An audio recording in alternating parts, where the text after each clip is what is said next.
ఏపీలో గత వైసీపీ ప్రభుత్వంలో వైఎస్ జగన్పై తాను తీసిన వ్యూహం చిత్రం ప్రమోషన్లో భాగంగా సోషల్ మీడియాలో చంద్రబాబు, పవన్ కళ్యాణ్, నారా లోకేష్పై తీవ్ర వ్యాఖ్యలు చేసిన టాలీవుడ్ దర్శకుడు రామ్ గోపాల్ వర్మకు చుక్కలు కనిపిస్తున్నాయి.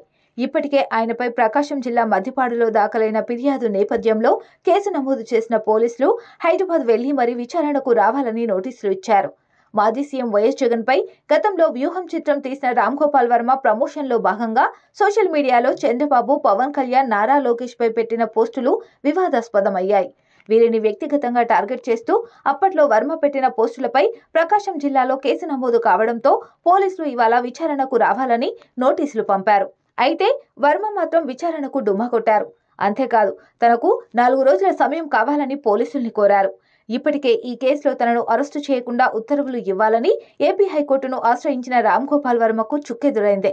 వర్మ అరెస్టు కాకుండా ఉత్తర్వులు ఇవ్వలేమని హైకోర్టు తేల్చి చెప్పేసింది. అంతేకాదు కావాలంటే ముందస్తు బెయిల్ పిటిషన్ దాఖలు చేసుకుంటే విచారిస్తామని కూడా హైకోర్టు తెలిపింది. అయితే వర్మ ఇప్పటి వరకు ముందస్తు బెయిల్ పిటిషన్ దాఖలు చేసుకోకపోవడం, చివరి నిమిషంలో విచారణకు గైర్హాజరు కావడంతో ఆయన్ను అరెస్టు చేసే అవకాశాలు కనిపిస్తున్నాయి. అయితే వర్మ విజ్ఞప్తిని పోలీసులు అంగీకరిస్తే మాత్రం 4 రోజుల తర్వాత విచారణ జరగనుంది.